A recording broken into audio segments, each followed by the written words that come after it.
Pauline, could I check as well your mic just to see it's working? Yeah, I hope that's okay. Yeah, perfect. And lastly, Theo, can I just check your mic is working as well? Hi, Leo. Can you hear me? I can indeed. Yes. Yes. Fantastic. Great. So, Sarah, I understand Kate and Richard are going to be joining kind of at some point. I'll keep an eye out for them. Okay, I think I'll leave it up to Emily to, well, we've still got a couple of minutes before the half-hour mark, but I'll leave it to Emily to say when she's ready. Okay, if we can wait until past just to see if Richard can join us, but his questions aren't until later on.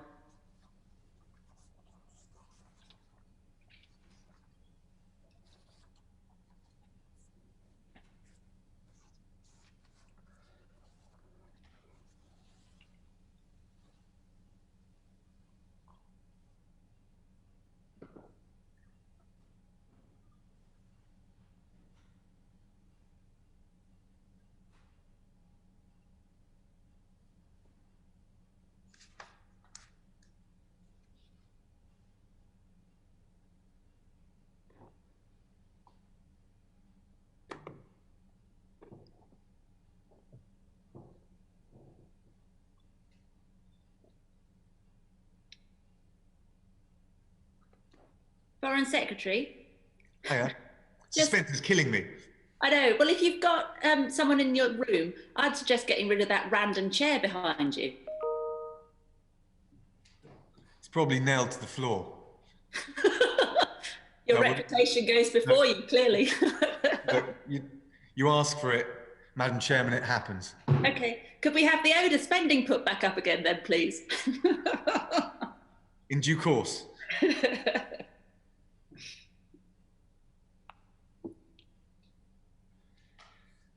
Did you get a decent break over Christmas? I did, just because, well, it's the joy of being a backbencher. We can stop. And I just thought it was really important. We, to have the other side of the fence, it took a lot of energy trying to fight you for the last 9 months. So it was quite nice just to relax. So thank you for letting us keep our committee. Yes. As you know, that was a trick question. That wasn't within my hands, but of course, delighted to be here before you. Yeah, we'll remind you of that at 4, shall we? Sorry, Chair, just to let you know, it is past at the moment. Would you like to wait for Richard or? I'm good to go if everyone else is. Yep. Yeah. Ready when you are. You want me to do the countdown? Yes, please. Thank you. 5, 4, 3. Order, order. I would like to welcome everybody to this session of the International Development Committee, where we are very honoured to be joined by the Foreign Secretary, the Right Honourable Dominic Raab, and also the Permanent Under Secretary, Sir Philip Barton. Welcome both of you very much, and thank you very much to committee members for being here today. Foreign Secretary, could I start by asking basically a philosophical question? I wonder if you could share with us your vision for aid going forward, what the importance is, what difference it makes, and why you're so passionate about it. Well, thank you very much. It's a great pleasure to be in front of your committee, Madam Chair. And from my perspective, I've always been a believer in aid. One of the first things I did when we merged was hire Stephen Durkin, the aid economist, Paul Collier's protege at Oxford. And my area of focus has been how do we get the most out of it? And more generally, how do we synchronize and drive integration in our foreign policy? So the merger is obviously is a part of that. The SR is a part of that, and I appreciate we haven't published it yet, but there's been a huge amount of work going on. I suspect you'll be touching on this later. And frankly, bringing all of Whitehall together. So as we were chatting just before we came into session, you can see it particularly acutely in East Africa and probably across the continent. in Kenya, in Somalia, in Sudan, in Ethiopia. For example, if you take the threat of al-Shabaab, that is not purely a security issue, it's clearly a development issue for all of those countries and indeed regional stability. So driving an integration of the approach so we don't have left hand, right hand is particularly important. I believe in the UK's mission to be a force for good in the world, whether that's tackling climate change, whether it's dealing with what Paul Collier called the bottom billion, so acute poverty and hunger. But I also believe in integrating all the different tools that we've got at our disposal, from trade through to defence, and see aid as a facilitator, as well as doing the projects on global public health like malaria and AIDS, where we know it's just got a fantastic USP in its own right, but also just seeing it as part of the toolkit of driving more impactful foreign policy, and particularly as we've left the European Union, a very positive vision for the UK as a force for good in the world. And what would be the sort of the top 3 things that are concerning you most at the moment, and what are you doing to mitigate them? Well, if you, and obviously we've had to focus our mind given the shift from 0.7 to 0.5, but also the integrated review, we were looking at this. If you look at the ODA piece, it has forced us to think what is absolutely the top priority. And I think climate and biodiversity in its own right, but particularly given that we have a leadership year here where we're going to be co-hosting COP26 in November. Obviously, because of coronavirus, yes, we've got this huge pedigree of work on malaria, AIDS, tuberculosis, but I think the coronavirus piece and the compound impact, if you like, that coronavirus has had on famine and conflict. One of the first things we did on merger was allocate an extra over £100 million for that particularly toxic cocktail of risk, and appoint Nick Dyer as special envoy on this, because the lead that we take in terms of the financial contribution needs to be backed up by the convening power that we've got, and I think Nick's extremely well placed. There's a whole range of other things from, I think, again, coronavirus is the catalyst, not the cause, but looking at how science and technology play into our trade and development goals, and how that affects the LDCs and the middle income countries in particular. I'm particularly interested, my background was in conflict and war crimes and accountability. I'm particularly interested in the UK's comparative advantage in bringing all of its tools together and being a problem-solving, conflict-resolving, conflict management country. Now, there's a risk of spreading ourselves too thin, so I want the integrated review really to look at how we give those ambitions focus, so we marry the right level and the right combination of aspiration, but also realism about where we add most impact. So those are a few of the priorities, and I think they're reflected in the SR and then the future SR, but also the integrated review. And you've highlighted your 7 priority areas. How do you monitor the outcomes, and what are you planning to sort of mitigate if things are starting to go astray? So I already, regardless of the SR or the IR, when I came in, I wanted to look at our KPIs as a department. So we now have 6-monthly and 12-monthly KPIs and regular reviews. I have a supervisory board that meets quarterly, which when I was a junior minister, I had the privilege of attending at the Ministry of Justice. I kind of brought that ethos in. So we, on a quarterly level, look at our performance, not just ministers and DGs, but our NEDs come in.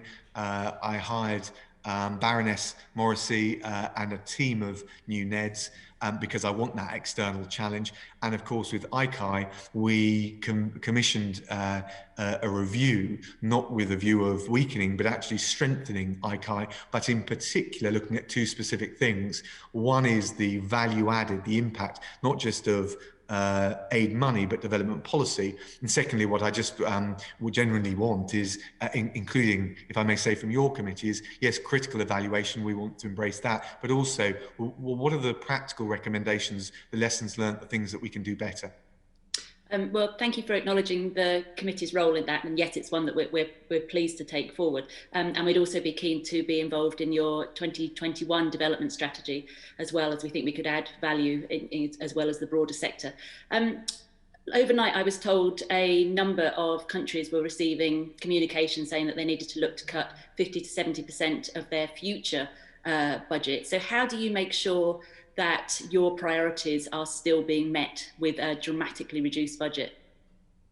Look, the Foreign Office is dealing with, as the rest of Whitehall is, the implications of COVID on the economy and the public finances. As you know, biggest contraction we've been through in 300 years, double the budget deficit that we faced in after the financial crash. I think we all have to look at that. I can, and I had a long, and as you can imagine, quite intense and detail-focused discussions about this before we took the decision. But I understand there are no easy choices across the public service and public sector piece.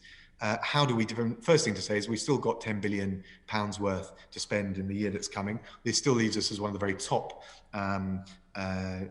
ODA spenders on DAC definitions. But you've got to cut your coat according to your cloth. There are two things that I think matter most. First of all is to have a clear set of strategic priorities rather than just trying to salami slice.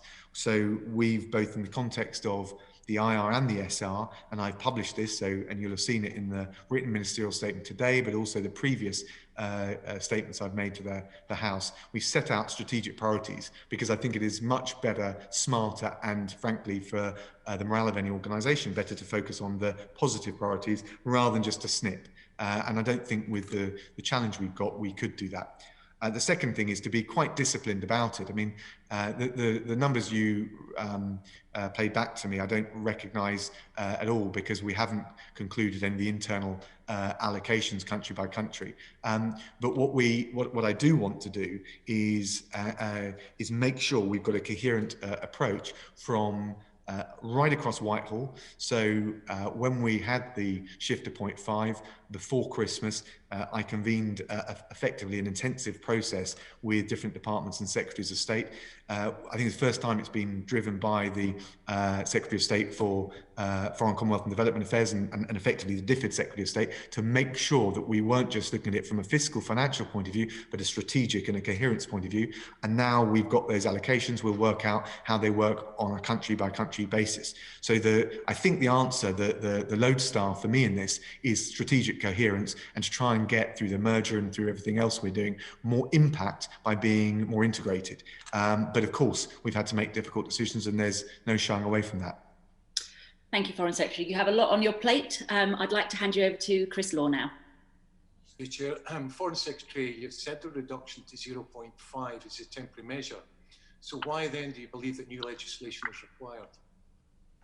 Well, I'm looking very, so thanks, Chris. I'm looking very, and I read with interest the letter you got from Lord Garnier, I think today.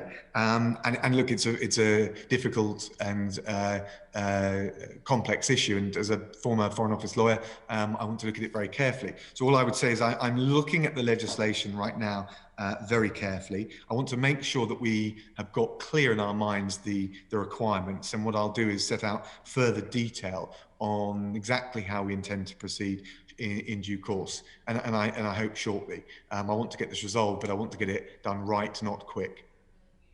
I'm glad you raised that letter because it made for some interesting reading. As we know, Lord Garnier was Her Majesty's former Solicitor General, who said in his letter to committee today, until Parliament changes the law on the statutory duty to meet the 0.7 target, the government must aim to hit it, and it cannot deliberately aim off or fire blanks. He goes on to say, until the statute's repealed or amended, the government is subject to that law.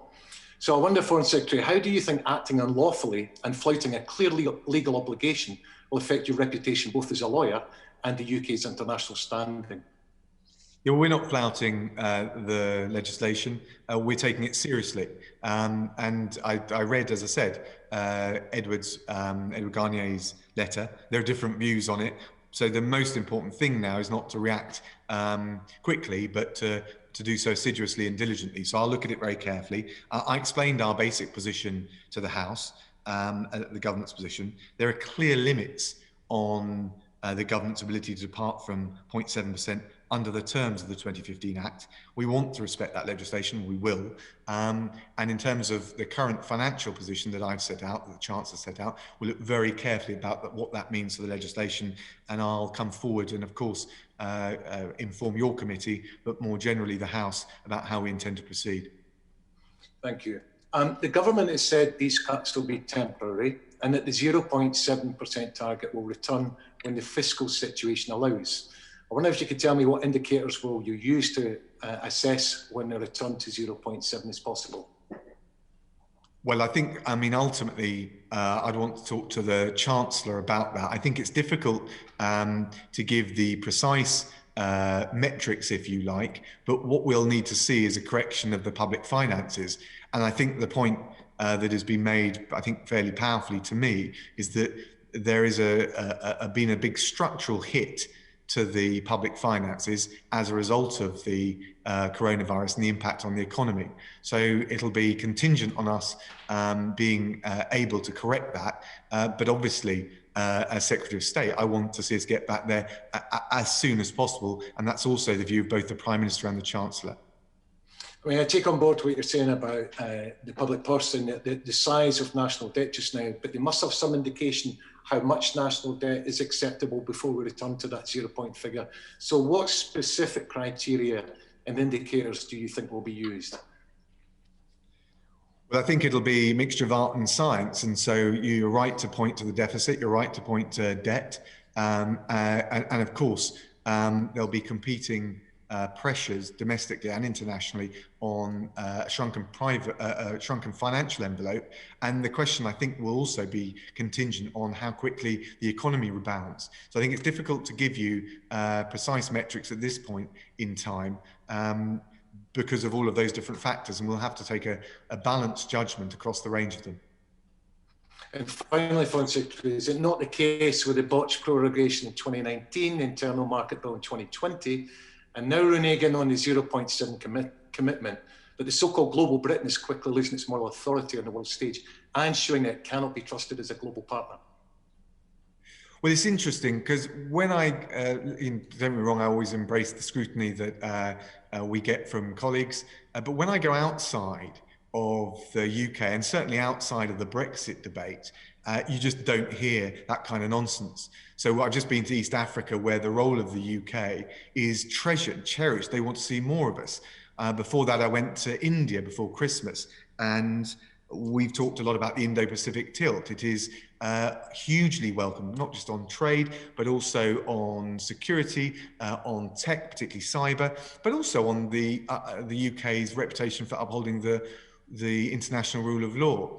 If you take what young people around the world think of this country, we had an Ipsos Mori, I think, poll done by the British Council recently, which showed the UK's standing in the world in terms of trust in attractiveness of the UK, trust in our institutions. We had increased, and in terms of the attractiveness of the UK to young people around the G20, the poll showed that we'd come top. In fact, we'd increased since Brexit. So I think there's a much more at play. I think, if I may say, Chris, we tend to self-flagellate, which isn't necessarily a bad thing to do, about our place in the world, and perhaps don't see ourselves the way others do. Reality is our stock is extremely high, and whether it's talking to young people in East Africa, talking to Dr. Tedros at the WHO or the Secretary General of the UN, it's clear they want to see more of the UK, and our priorities, particularly from climate change to what we're doing on COVAX AMC, are hugely welcomed. Thank you, Foreign Secretary. Thank you, Foreign Secretary. Can I just pull you back to when the fiscal situation allows? What indicators are you arguing for to see that return to 0.7? Well, I'm not, we deliberate that right across Whitehall, and those are healthy discussions. Obviously, they're private, but I think I certainly accept the case that all of the indicators that have been suggested to me will contribute, but in the end, it requires a balanced assessment, a judgment call, which is part art and part science. But we've got to be confident that we've recovered from the fiscal battering that COVID has wreaked on the economy and the public finances. Thank you. I'll bring in Theo Clark, please. Thank you, Chair. Foreign Secretary, how are you embedding the Sustainable Development Goals into the work of the Fcdo? Well, thank you, Theo. And can I just pay tribute to the huge amount of work you do in this area and the expertise you bring to the House and the committee. We're in I guess the decade of action to get the SDGs delivered by 2030. We know that the need is acute. World Bank estimating 150 million extra people could be pushed into extreme poverty as a result of COVID. So I think the challenge has got harder. The UK was instrumental in establishing the SDGs. What I'd say is they're quite closely aligned if you look at, from an IR and SR point of view, at the strategy that we've set out. So if you look at the development priorities which I set out on the 26th of November to the House, from improving global health, which is SDG 3, tackling climate change, Goal 13, to supporting open societies, Goal 16, to helping the very poorest around the world. I sometimes refer to the Paul Collier phrase, the bottom billion, goal 1. I think we are, so if you like, the internal and the outward facing KPIs and strategic objectives that we've framed have always taken the SDGs as an anchor. And obviously there's a combination of COP26, presidency of the UN Security Council, presidency of the G7, which allows us really to drive and galvanize each of those different areas. I think, with a strategy, you always have to have your focus. But I think it's fair to say that international public health, climate change, and galvanizing back trade so that we can grow back and recover better and greener, I think are amongst the very top priorities, and doing it in a sustainable way. You mentioned climate change, and SDG 13 is to take urgent action to combat climate change and its impact. And I know you visited Kenya earlier this month and raised climate change with their president. But given that climate change is such a global issue, I'd be interested to hear your plans as Foreign Secretary to tackle climate change, and how are you going to ensure that Britain continues to lead globally in implementing SDG 13? Yeah, thank you. Well, obviously we've got Alec now full-time, Alec Sharma full-time on COP26. But if you like, there isn't a call I make telephone-wise to foreign ministers around the world. There isn't a meeting I have where climate change isn't raised. And obviously there's a combination of things. I mean, we had the December Climate Ambition Summit, where we had 75 leaders come together, and we used that to up their level of ambition. We had 45 strengthened NDCs. We had 24 net zero commitments, and 26 countries upping their game on adaptation and resilience. So what we need to try and do, in my view, is create a virtuous cycle, create the momentum. So I think what the US coming back to the Paris Agreement, really important. I think when South Korea, Japan, and in fairness, China made recent emission targets commitments, it allows me in those calls to say, well, look, if these countries are moving, so you need to as well. I thought India's Climate Ambition Summit commitments also were pretty interesting. So there is starting to be that sense of virtuous cycle and momentum. And what we've got to do is, in a way, the way I tend to operate is work back from November. If you like, think, what does that communique look like? A successful communique on November at the end of COP26, and make sure we've got the milestones that are littering the roadmap back from that, and just doing everything we can. So I'm working hand in glove with Alec, and I think the two particular things we need, if we're going to shift the dial on climate change, have a groundswell of extra ambition on the nationally determined contributions, but we also need to make sure that this is an inclusive process and that the least developing countries are bought into it. There's a lot of hectoring that goes on from some in the campaigning community, and I understand why, and that's fine, but we're brokers. And so on Article 6, on adaptation, on climate finance, we need to show that we're bringing in all of those who will think that actually the so-called West or the most developed countries need to be bearing the brunt. This will need to be a global team effort. So I hope that gives you a sense of the strategy, but also the teamwork within the government that's going on. And I probably spend more time on that than any other single other issue at the moment, certainly multilaterally. And you talked about embedding the SDGs into your department's work, but how are you going to assess and measure how well this is working? Through the KPIs, the 6-month and the 12-monthly KPIs. When we merged, I appointed, I actually reduced the number of overall DGs because I didn't want to create a sort of Frankenstein monster, which is often what happens when you have a merger. I started off life as a competition lawyer in the city. I saw a lot of mergers that didn't increase productivity. So overall, we trimmed the number of DGs and the number of directors. But one of the things I brought in was a DG delivery.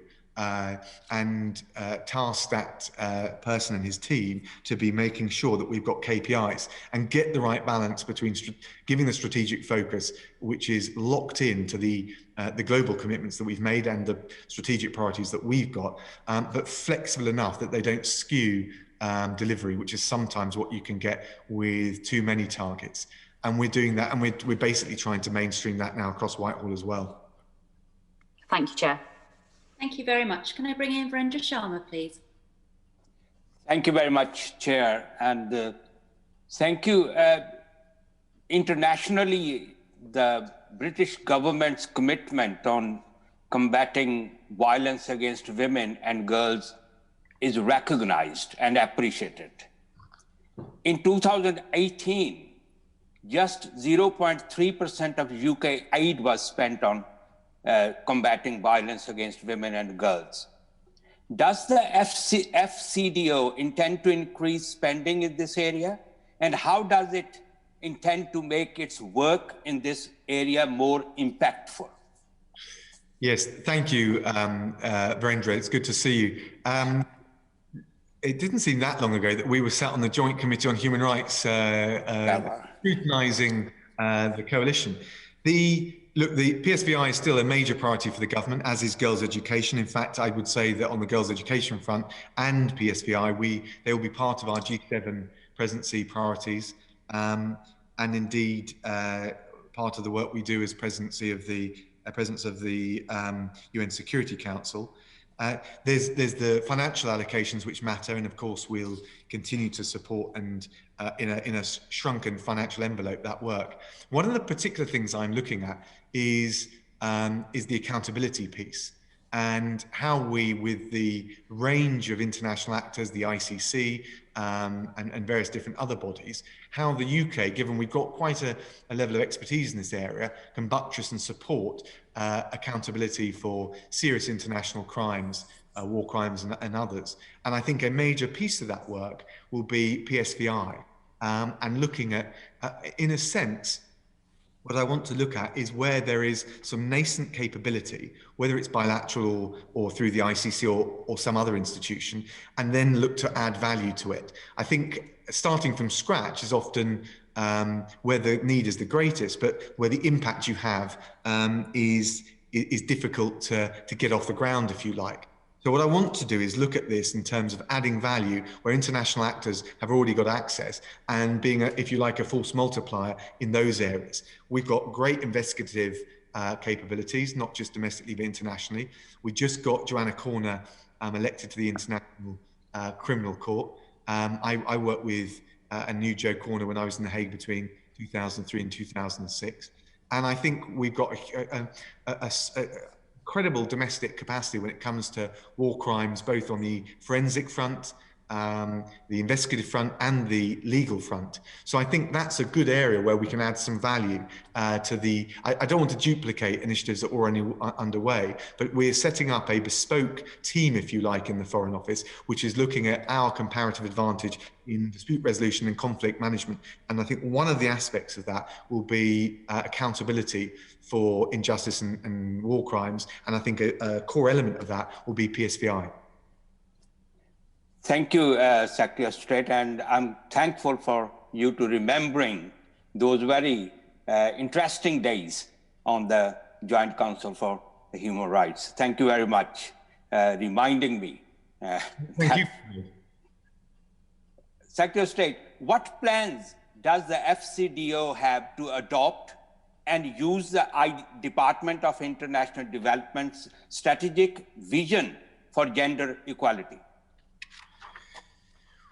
Well, in a way, we kind of have got past the level. By the way, my permanent secretary has done a fantastic job, as have all my DGs, in making this merger happen, not just in the technical way that the DGs are being appointed, the directors, most of the directors now have been appointed, but then the work that we're doing in the teams below that, but also the culture and the ethos of the new FCDO. So we're really trying to stop talking in terms of the old DFID functions and the old Foreign Office functions, and really have something which is innovative and maybe even slightly different.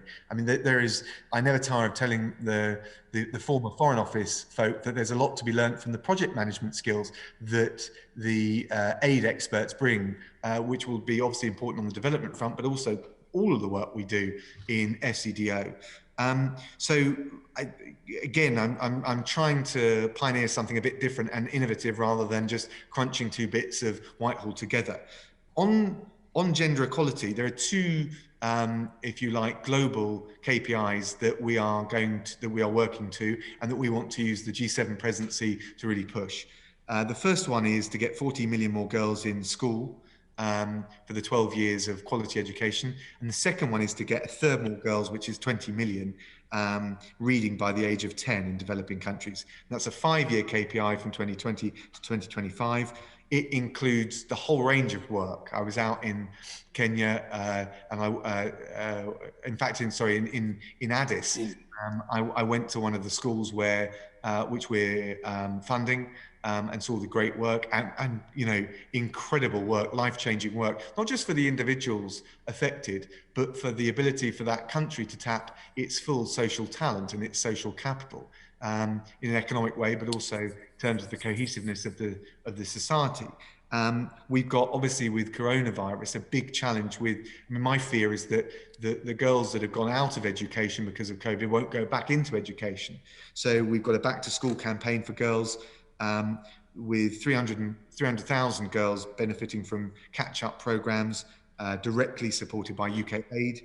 And of course, if you like, the set piece event that we will have this year will be the Global Education Summit that we'll co-host in the summer of this year with the Kenyans. So when I was out in Kenya, it was a good opportunity to talk about that with President Kenyatta and also the other relevant ministers.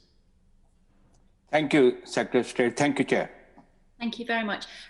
Foreign Secretary, it's great that you mentioned PSVI, but if I could really urge you to embed the strategic vision for gender equality across all the work, because I remember being in Uganda and my driver saying that, yes, there were schools, but the girls were getting raped on the way to school. So unless you tackle this gender problem, the inequality, whatever focus we have on schools isn't going to pay off.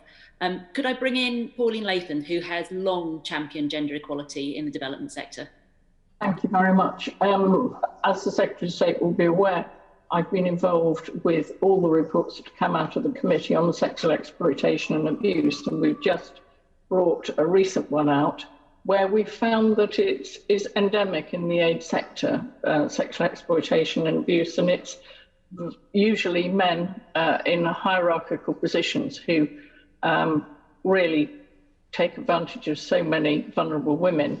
So could you tell us what actions you and the FCDO will take to hold your partners to account if they fail to introduce effective measures to tackle sexual exploitation and abuse in their organisations? Because it's there in some, but it isn't there in all of them. Thank you, Pauline. Look, terrible, some of those reports.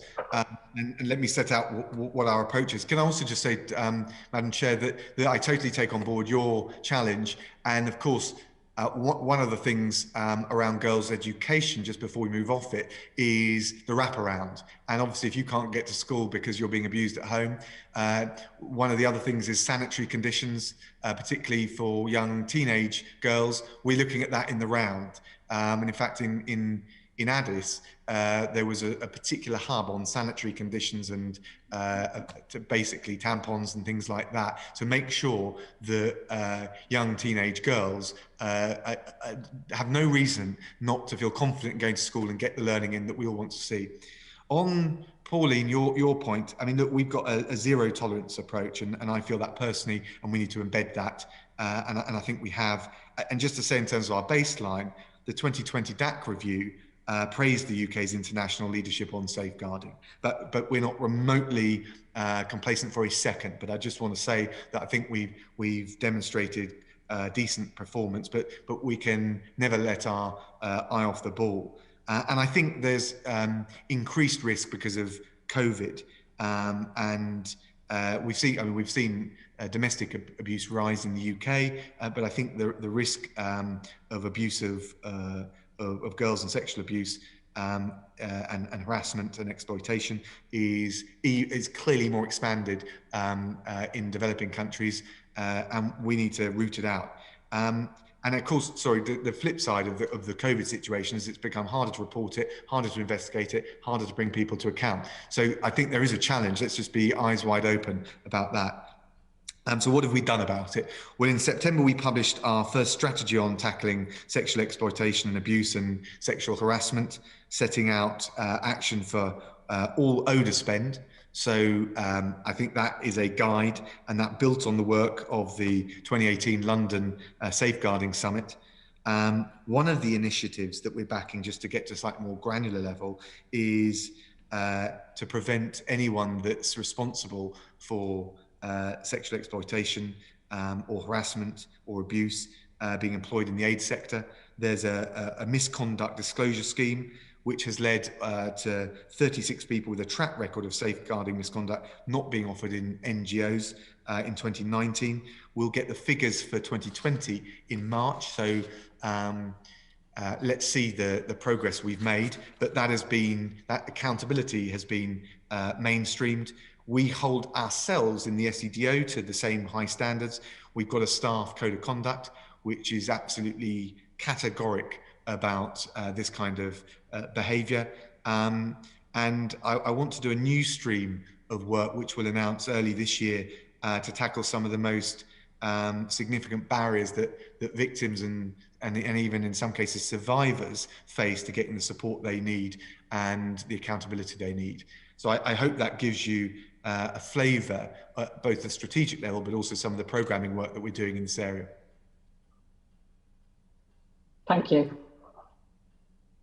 Thank you, Foreign Secretary. One small thing that you could do to help us, but it would really help the sector, is foreign aid workers aren't eligible to apply for DBS checks.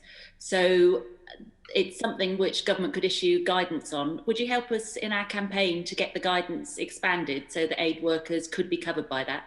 Will you write to me, Sarah, and I promise I will look at that very closely myself. Thank you, I appreciate that. Can I bring Theo back in again, please? Yeah, sure. Thank you, Chair. The UK's multi-year commitment to nutrition-related programmes expired back in December 2020. So is the government waiting for the Nutrition for Growth Summit in December this year to unveil them? No, we're doing a huge amount in the area of famine and nutrition. It comes up, it's obviously came up when I was out in Sudan. It's obviously on the up towards the Tigray region of Ethiopia. It's a very live issue. And we're doing a huge amount in that area. Let me check and write back to the committee on the particular publication that you've referred to, and use your contribution here as an impetus to drive that forward. And it would be helpful, Foreign Secretary, if you can include whether the delay over the last year will jeopardise food security in developing countries, and how the government plans to respond to tackling hunger due to the delay. Well, on that, I mean, look, I can say, I mean, I'll write back to you in detail, but as I mentioned before, we are particularly concerned about the prospect of famine and the triple whammy of famine, conflict, and COVID. I think from Sudan through to Yemen, you can see that risk. Burkina Faso, and sometimes regionally within countries. So northeast Nigeria is an area of particular concern.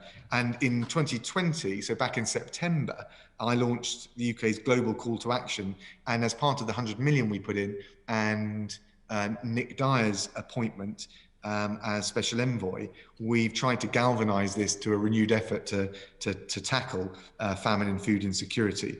And effectively, we've got 7 million vulnerable people that we've got in our sites to provide extra support to. So I can reassure you that that's not suffering, but let me come back to you on the malnutrition point. Thank you, Chair. Thank you. Can I bring in Kate Ossamore, please? I think, Pauline, did you have your hand up? Yeah, I put my hand up to ask on that point about the nutrition. Will the cut to the aid budget actually affect the level of support for nutrition going forward? And if so, what assessment has the Secretary of State made of this, this cut? Well, as I said, we've set out our priorities, and I think that all of the famine-related work, both through the humanitarian priorities, but also a number of the other ones, will be safeguarded. But the way I look at it, the famine alleviation, along with things like the work we do on TB and international public health, AIDS, malaria, and obviously COVID. Those are two of, along with climate change, two or three of the top priorities. So those are not the sorts of things where there is a program that is effective that we have that we are looking to pare back. But of course, I've got to be able. The truth is, Pauline, I've got to find cuts somewhere. So one of the reasons we set out our list of priorities is to make sure that on the most acute suffering, and famine is obviously one of those, but there's other humanitarian suffering, we safeguard those funds as much as possible, and effectively, where there is a high impact program in place, they'll be protected. Thank you. Back to Kate. Thank you, Chair. I'd like to welcome Foreign Secretary. We've been looking forward to questioning you, so great to see you here. My question is on the secondary impacts of COVID-19. There is huge concerns that the secondary impact of COVID-19 from healthcare for other diseases to the economy of developing countries, their livelihoods, food security, and the well-being of women and girls is likely to be much more severe than the virus itself. So what assessments have you undertaken about the investment of previous development gains being lost or reversed by the direct and indirect impacts of the pandemic? I think it's a really good point. Funnily enough, or I mean, to some extent, it's an element of relief. I think if you look at the way we viewed how the pandemic would play out in Africa, just to give it one example, I think we've been, I'm surprised, I'm not sure. I mean, in one sense, because of the younger populations, they haven't been hit as bad in terms of numbers, transmission, and above all, serious illness and death. And I think our original worry is that the healthcare systems wouldn't be able to cope. By and large, that fear has not quite been borne out to the same degree. On the other hand, the knock-on impacts on the economy, and as a result, debt, I think has been particularly acute. So one of the things when I was in Sudan we did was talk to Prime Minister Hamdok about the commitment that I made when I was there, and I announced publicly to work with them to help on their debt relief, both in the multilateral fora, the IMF and elsewhere, but also in the Africa Development Bank. So I think you're absolutely right. I think you've nailed it, because economically recovering while you've got this debt piling up, it's always been a challenge for the poorest countries. I think that is a secondary impact, which has become even more acute. And I've talked about it with the head of the World Bank, David Malpass. I've talked about it with the UN Secretary General, and obviously countries like Sudan. We've got to do what we can. So when you say you've spoken to the banks, are you advocating that the debt is cancelled? Well, there's different ways to do it, and we obviously need to engage, but there's things like the arrears and how you deal with the arrears. And there's a combination of the multilateral and the bilateral piece. Well, I can't give you the details of it now. What I'm very happy to share with you, Kate, because I think it's a really important issue, is that I think that's got to be part of the conversation about recovering and building back better, stronger, because for some of those countries, they just don't have a chance without that. So we can talk about trade, and I'm a big fan of trading away to middle income status and all the rest of it. But a bedrock level of economic capacity, which you won't if you're in a debt trap. And I think it's very difficult. Thank you for that. I just want to move on to our interim report on COVID-19, the committee's interim report on COVID-19. We recommended that the government should publish a multi-year cross-departmental global health strategy to set out its work and goals. We've not received a clear response to this recommendation. Are you going to develop and publish a comprehensive strategy, or can we hope that it's been worked on if it hasn't been delivered to us yet? No, we will work on it, and we'll obviously respond to the committee's recommendations. Look, I've looked at it. I think you raised some really good points. I want to look at it and come back to you definitively, but put it this way, it's because I think you've stimulated a lot of thought and interest that we're taking our time to come back in a thoughtful and hopefully as considered a way as possible. I'm trying to flatter my... We look forward to it, but as you can well imagine, Foreign Secretary, we'll be on your back waiting for it. I expect nothing less, Kate. Fantastic. Thank you. Thank you, Kate, and thank you, Foreign Secretary. And flattery does usually work. Paul, can I bring you back again? Yes, thank you. How did you decide on the areas for your 7 global challenges that you've talked about? And why were these priority areas selected? And is there any hierarchy within these challenges? I would love to, it was more inductive than deductive in that we looked at them. We had obviously lobbying from the different departments in the usual Whitehall way, but because particularly, we're both on the IR and the SR, one of the advantages of Fcdo now being, if you like, in the cockpit of this, we could look at it in the round. And that is definitely an advantage of the merger. I know there's different views on this, and I appreciate that, but you'll expect me to say, to talk up the positives, and that is one of them. And ultimately, we've chosen them as the things that really matter, both from, and I would view it in strategic terms, and that's why I think when the IR comes out, you'll see this borne out. But we, on development and aid and that piece of the work we do, I mean, I think that we should unabashedly be proud and confident about the heart and soul commitment we have and the moral responsibility we have to make the world a better place. And that's why I talk about Force for Good so much. At the same time, I see a range of strategic, grittier UK national interests in dealing with, from climate change to humanitarian suffering, and indeed trade. One of the things Paul Collier and Stephen Durkin have written about, and I think is, on the very much the progressive development economists have been in sustainable relationships. You need to have an element of both sides gaining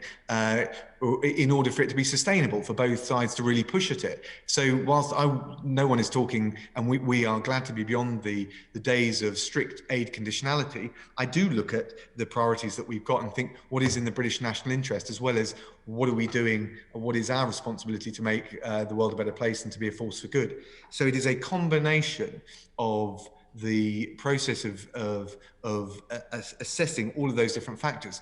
And I suppose coupled with getting the right balance between what is the here and now. I mean, clearly climate change and health were going to be on our list of 7.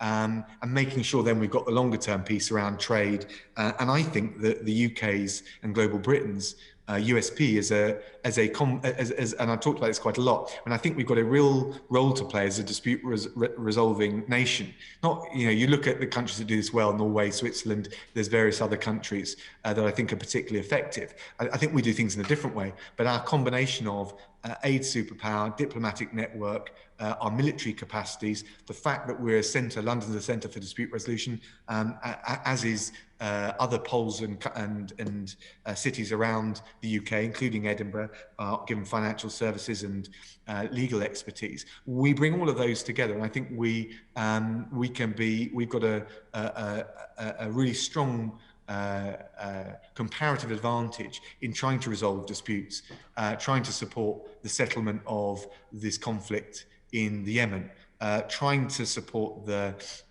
UN process on Cyprus. So I want us to do a bit more of that, and a bit more energetic, and be a bit more proactive about doing that. I think, and I think the ODA piece feeds into that as well. So that's a pen picture of them. But tell me if you think I've either any of my list shouldn't be on there, or there's something that should be on it. Of course, they're all, certainly in relation to the 0.7%, 0.5% piece, all of the priorities are with a view in the development realm to poverty reduction as well. So I mean, that is, if you like, the umbrella. Well, I was going to ask how those priorities actually fit in with the needs of the poorest and the most vulnerable in the developing world. And also, do you have any areas of spending in these 7 global challenges that you intend to ring fence? And if so, what are they? So there is some ring. I mean, by the way, I'm not wild about ring fences because they skew your ability to respond. But we have got some ring fences around international climate finance and R&D, which are cross-government ring fences. But I would rather be strategically driven. And yes, I think targets are a part of that. But ring fences, I'm just a bit reticent. In fact, other than the ones where we're legally obliged, one of the things that we've done Fcdo with the Treasury is to try and remove the other ring fences. Let me give you an example of something we've removed for this year, which I'd genuinely be interested in the committee's view on. I think we spend too much on external consultants, and I don't think that we have enough in-house capacity in the way that the Germans do to run projects, not just evaluate them. If you look at why that decision was made when DFID was first set up, it was to prevent an inflation of civil servants in the newly found department. So there is the limit on total operating costs, which the TOX limit, which I think you'll be familiar with, that applied to DFID, but no other government department. And one of the things I want to do, as well as try and streamline the merged department in the way that we've described, and we've done that on DGs and directors, and we're working below that level, but is also remove, and we've relinquished the TOX limit so that we can bring in more in-house capability, so we can run more projects, so that we build up our capacity in that area. Short term, that will cost us some money. We've got to find some investment for that. Long term, medium term to long term, we'll stop spending so much money on expensive consultants. I think that's a smart move and totally apolitical. I just think it's a sensible way to go. And funnily enough, it's the one thing that I think, it's not the one thing, but Germany is one of the few countries that still keeps a separate aid ministry and Ministry of Foreign Affairs. Most of the OECD countries have shifted the way we've gone. I think that is the zeitgeist. But one of the things that they do very well is that in-house capability. And I think one of the reasons they haven't merged is they're actually very well integrated in the way that you see in other areas of German policy making. So that's something that we've tried to learn from. And I think it's a good example of why I don't know. I mean, Pauline, I'm open-minded if you tell me that there's some ring fence that I should be committed to, but it tends to be, they tend to reflect lobbies, and some lobbies can be very well intended, but rather than if you take a strategic view, the best approach, delivering bang for our buck and high impact. So thank you. I mean, you've addressed the ring fencing, but you haven't actually addressed how your priority areas will fit with the needs of the poorest and the most vulnerable in the developing world. And you also, if you could also at the same time comment on why an explicit commitment to poverty reduction has been missing from your framework. No, because, sorry, on the latter point, the whole framework is driven towards poverty reduction. That's what the DAC rules require. We're not, and there's an interesting conversation multilaterally about reform and pressing the DAC rules, for example, in UN peacekeeping, but we've not walked away from that. So we are bound by that, and you know, we remain committed to it. But look, if you look at the priorities, more competitive economies driven by a more liberal approach to free trade, harnessing tech and science. Not only is that, I think, important for the least developing countries in terms of just getting their exports up, but it's also in terms of giving their capability, their capacity to engage in business and trade deals. I think it's one of the tech piece, from trade to public health, is one of the most important things that the UK should do more of and externalise in our foreign policy. And funnily enough, in the debate on 5G and supply chains generally, I think there's a real case in the tech, data, digital side of things, and it's something I know Liz Truss is exceptionally committed to trying to boost the work we do with the poorest countries. The stuff around COVID-19 and vaccines. I mean, the PM, I think, did an amazing job with the Gavi summit, with the close to $9 billion that we raised. We, through the COVAX AMC, we've committed something around £500 million to get 1 billion doses to the neediest countries around the world. Of course, that is directly driving the humanitarian poverty reduction goals that your committee and my department are focused on. Well, you've mentioned several times the bottom billion, who obviously are very important, and you've talked about poorer countries, but not so much about the poorest people. The bottom billion were a priority prior to your cuts in the autumn. Has it changed? And if so, why has it changed?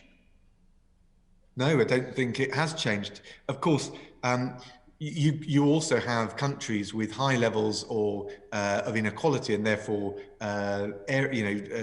they suffer acute poverty, but actually have got burgeoning economies. They're middle-income countries, and of course, we want to work with them. I think those kind of areas, our focus will be more on trade than traditional poverty alleviating ODA. But I think in those countries which are the very poorest, you can't get away from the debt relief, the humanitarian goals that we've got, particularly if they're conflict or post-conflict countries.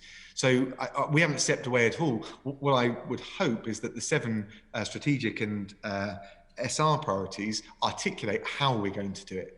And I think when I start to look at it on a program by program basis, which is what we're doing now, I think that will become more clearly illustrated. Thank you. Thank you. Foreign Secretary, I think one of my concerns with the phrase the bottom billion is because of the secondary impacts of COVID-19. It's expected that another 500 million people are likely to go into poverty. So I think that's why this committee is focused on poverty reduction rather than sort of capping it at a certain level. And in relation to your, do we have any other priorities? I think we could come up with an encyclopedia, but the one that I personally would be pushing would be reduction, if not elimination, of gender-based violence, which I think underpins a lot, if not all, of the work that I think we ought to be doing in the development sector. And on the, I'm very sure the committee would like to write back to you with their thoughts on consultants. Watching the screens, half the committee gave you a thumbs up and half of them were shaking their head. And again, I think my first thought on that is how are you preventing the risk being shifted onto Her Majesty's government if you move too far away from consultants? But I understand your concerns. Could I bring in Navendra Mishra, please? Thank you, Chair, and welcome to the Select Committee, Foreign Secretary. The members have been really keen to get you to this meeting for a long while, so I'm glad you finally made it. Just regarding aid, trade and security, your the new strategic framework stipulates that ODA can be spent only where economic, security and development interests are aligned. What does this mean in practice for programs currently operating in countries that only meet 1 or 2 of these new requirements? Well, I'm not quite sure what which bit you're citing from, which paper, but the answer is to align the key priorities. I mean, if you're going to have a strategy and you're going to focus, then you can't expect to tick every box. And as I said, it's not a box ticking exercise, so it's part art and part science. But I do think it helps, particularly with a reduced financial envelope, if you want to have a genuinely coherent strategy, to have some focus to it. And so I think these are principles, indicators for us to guide us, but they're not sent out as sort of strict edicts, if you like. They're focusing strategy, resource, and political energy. Thank you, Foreign Secretary. So I take your point about focus. So what does that mean in practice for programs that are currently facing cuts? And how does this relate to countries that have strategic interests more aligned with your, British government interest, and countries that may not fall in that parameter? Well, we'll follow so look, if there are programs that don't match with those priorities, and if there are countries where we need to spend more time in or less time in, we will use it as a guide. But it's not so prescriptive that if there is some pressing need that the strategic framework doesn't capture, we haven't got the leeway, the flexibility to address it.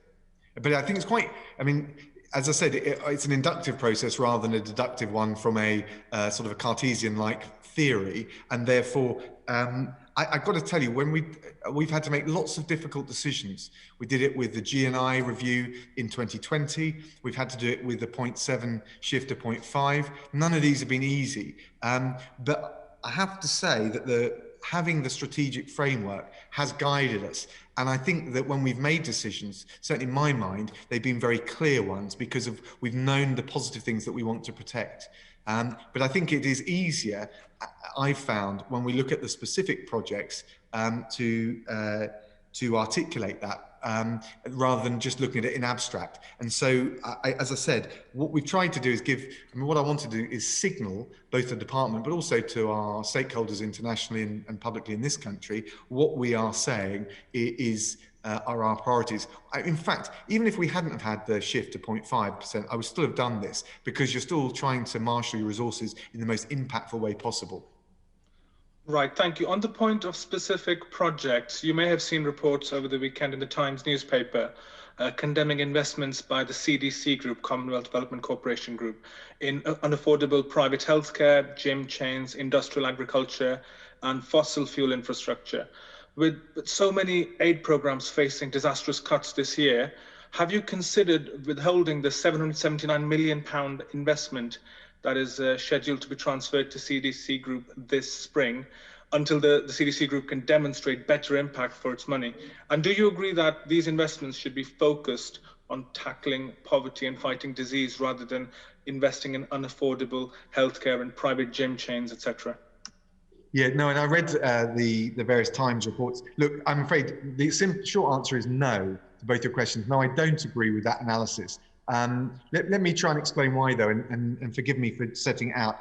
The point, the rationale of the CDC is to deal with investments that are made where there's market failure, where you can so in the private sector rather than just government to government, and there's quite, government to government aid has its place, government to NGO aid has its place, but there'll be points and clearly a sweet spot where you want to also galvanize private sector activity.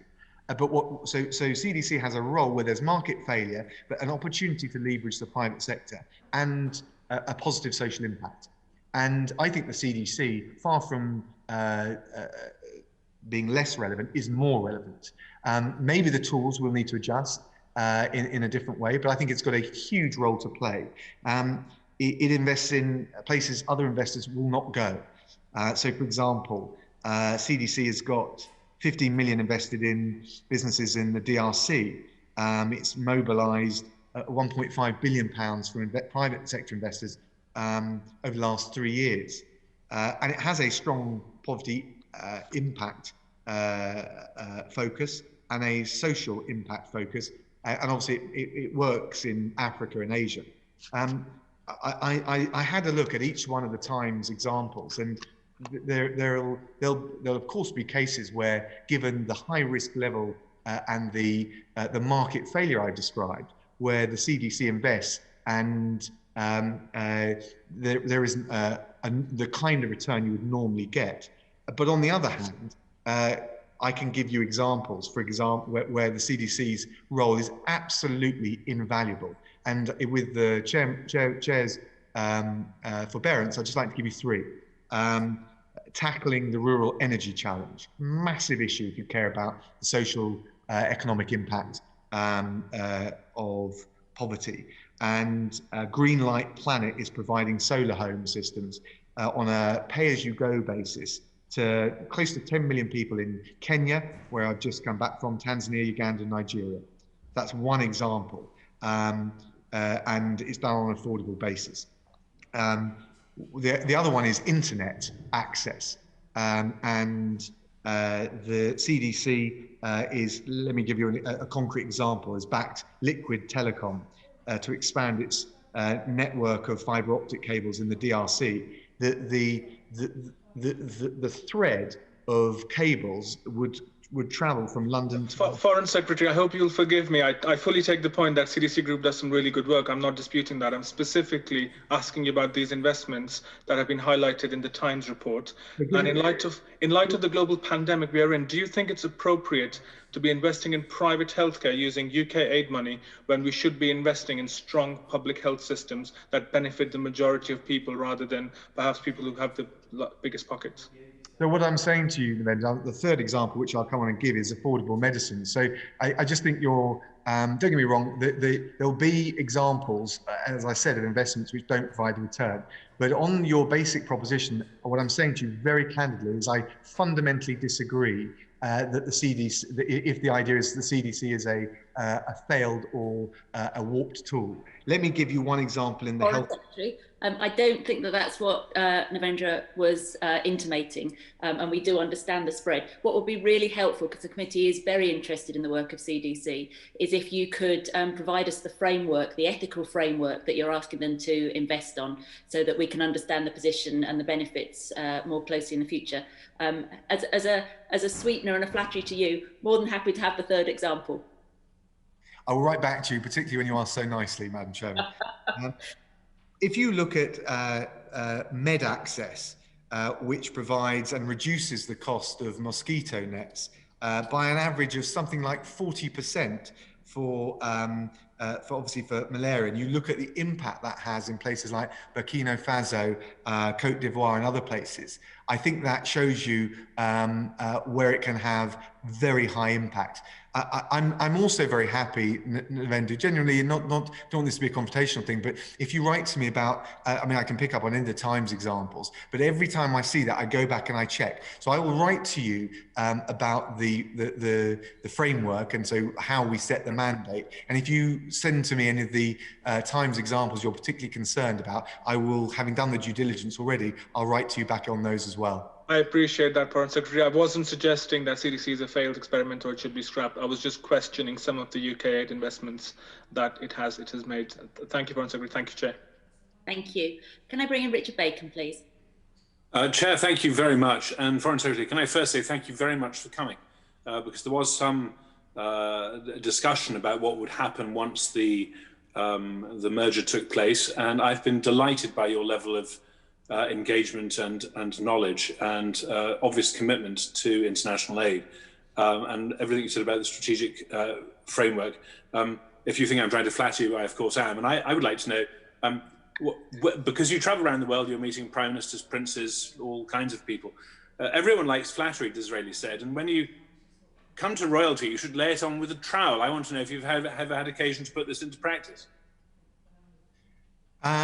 Yeah, look, I don't want to reveal all my darkest secrets to your committee. You're probably more expert at prizing information and what you want out of your interviewees than I am. But I do think there is something to be said as a proud Brexit supporting global Britain patriot, as I know you know, and aside from the political views, as I know we all are. But I do think there is something, no, the Patriot bit, Kate, don't worry, not the Brexit bit. I do think it's important to look at it from the other person's point of view. That is the bread and butter of a negotiation and diplomacy. So my conversations that I've had in Sudan with the Lieutenant General Burhan, who's the chairman of the Sovereign Council. I saw Prime Minister Abiy in Ethiopia, given the situation in Tigray. Or when I'm talking to our Brazilian friends about deforestation, I do think there is a high premium in just understanding where they're coming from and avoiding the sort of caricature of a hectoring neo-imperial Britain. Now, that doesn't mean you don't deliver difficult, candid messages, but I do think it's important to understand how it looks from the other side. One of the things I think is interesting, and there's all sorts of foreign policy implications of this, is that whether it's dealing with Iran, China, on the positive and on the challenging side of things, I think there is a real scope to break down some of the divisions between the so-called West and the old G77. But in order to do that, we're going to have to think a little bit more through the eyes of others. So India was a really good example of that. I can see a really strong case for a reinforced strategic partnership with India. The Prime Minister wanted to go for Republic Day, but he'll hopes to go shortly. I think that's a very good example, not just in the areas of trade, and all the other things, military security cooperation, but actually understanding in the UN where India is on the strategic football pitch, if you like, understanding where they are, even if we're not necessarily aligned. I can see other countries around the world where that's the case. They're also, and I think that the foreign policy piece now is going to be much less in blocks and more clusters of like-minded coalitions and groups. So, for example, in Korea, in Seoul, I had an excellent meeting before in 2020 with Foreign Minister Kang, who's just been, unfortunately, I'm reshuffled in the sense that I got to know her. I'm sure her success will be very good. But South Korea has the most similar voting record in the UN and in other international organizations to the UK. But how many people would know that, even in people interested in foreign affairs? So I think we need to be a bit more subtle and agile and nimble. And to directly answer your question, I think that starts with a better understanding, which we need to embrace, of how it looks from their vantage point. And perhaps most importantly, with the kind of actors in Asia, in Africa, and in Latin America that perhaps we've not invested as much in the future. Now, partly I see that as part of global Britain, and I do feel that we've been a bit too insular within the European Union. I think the EU is quite an inward-looking organisation, at least in some respects, because of the challenges they've got. Whatever your views on that, I do think the situation we find ourselves in now, the need to forge different kinds of clusters of like-minded coalitions, is an opportunity as well as a challenge, but you've got to look at it, what do the other side need and want, and not just on a transactional basis. When we went through East Africa, when I went to East Africa last week, there is a clear USP for the UK. We are more liberal and free trading than many Europeans and many others around the world. We do business with greater integrity, I would say, in terms of our private sector firms than the Russians and the Chinese. And we have a force for good agenda from aid to coronavirus, COVAX, AMC, which is unrivaled. And you just got to understand how that lands with each of those different countries. But it is very appealing. And so when people talk to me, members of the committee have raised, and I get the politics of it, things like our reputation abroad, it is absolutely stellar. We are hugely valued, and I think the scope to magnify that and increase our impact is not limitless, but is enormous, as long as we understand it from the other side's point of view. Well, thank you very much for that extremely interesting, in-depth answer, which was really just because of your quip about flattery earlier, but I think it's a very interesting answer. I agree with you about Africa. I've worked in East Africa and in West Africa and Southern Africa, and I think our reputation is very high there too. I also chair the APPG on Iran, and everything you said about seeing things through the other party's point of view chimed heavily with me. I'd like to come on, if I may, to UK aid shifting to a bilateral focus for delivery, because with all that, there must be some fear or some risk that previously agreed multilateral spending commitments will be under threat. Will they continue or not? So all the commitments that we've made legally remain. Of course, within the multilateral sphere, sometimes you end up reprofiling anyway because of the nature of the programs. But there's nothing that we've not pulled out of anything which breaches our legal or formal commitments. Indeed, I think for all sorts of reasons, we've just tried to honour our commitments on those things for all the reputational reasons that the members of the committee will understand. I think there is a very interesting piece, I don't know whether your committee has a view on this, on the balance between multilateral and bilateral, particularly when it comes to aid programmes. And in one sense, the classic sort of accountants' bean counting view is that the multilateral gives us economies of scale and gives you accountability.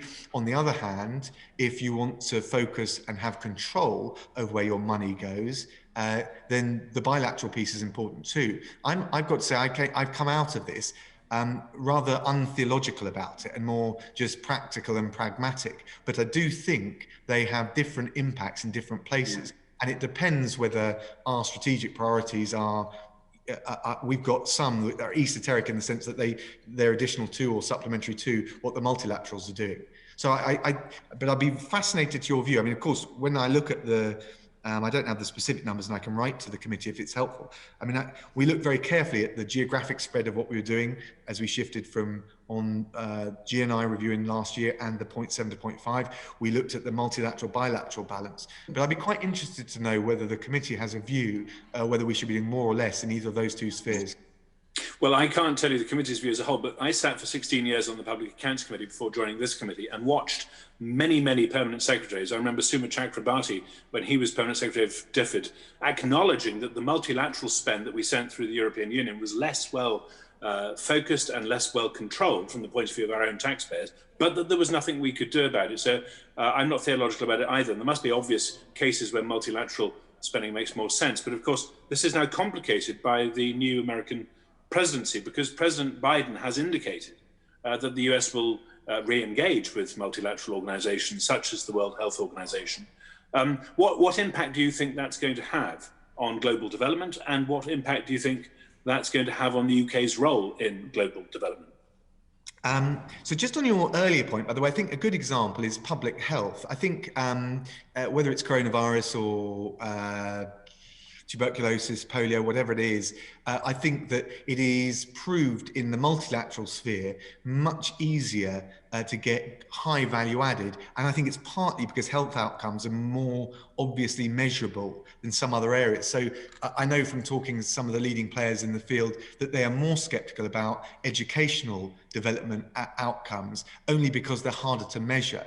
And that's something probably where the bilateral approach, or a combination of multilateral and bilateral, is probably in order, because I think we do think it is worthwhile and it can be measured, albeit not in quite the same metric oriented way that health outcomes are. In terms of what the new Biden administration is doing, look, it's early days. I'm due to speak to subject to a confirmation, which I think we're expecting today, Secretary of State Blinken, and of course their aid agency as well, who I saw last time I was in Washington. I've spoken twice to Jake Sullivan on the security side of things. But if you look at what they're doing, coming back into the WHO, coming back into the Paris Agreement, I think it is very powerful for the multilateral cooperation that we need to see. It doesn't matter whether you're a China hawk or a development enthusiast, having the US re-engage in the WHO is incredibly important. Otherwise, aside from, even if you took the most realist view of things, you leave a vacuum that China will exploit or fill. If you look at, for example, the World Intellectual Property Organization, we all teamed up, worked together on an issue which we're very concerned about in relation to Chinese IP theft. and the international community was very effective in securing an excellent Singaporean candidate.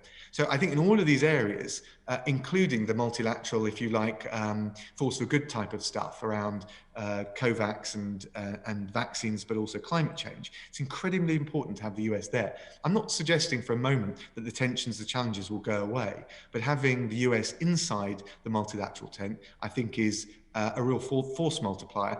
And frankly, obviously fits more neatly within the way we see the world and the government policies that we're pursuing. I mean, we believe in multilateralism. We don't think the institutions are perfect, right? The WHO needs reform, the UN, many other institutions. But look, take the ICC. We worked really hard to get Joe Corner elected.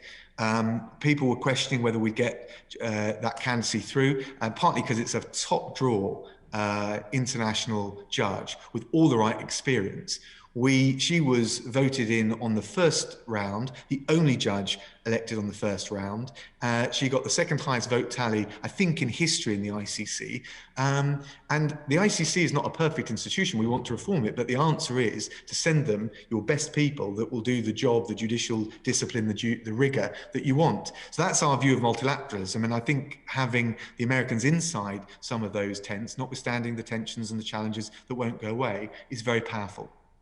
One more question on the CDC, because the Public Accounts Committee took evidence on this and published a report in April 2009. May I invite you, because I'm a fan of the CDC and what it does, I think it does some great work, I completely agree with you.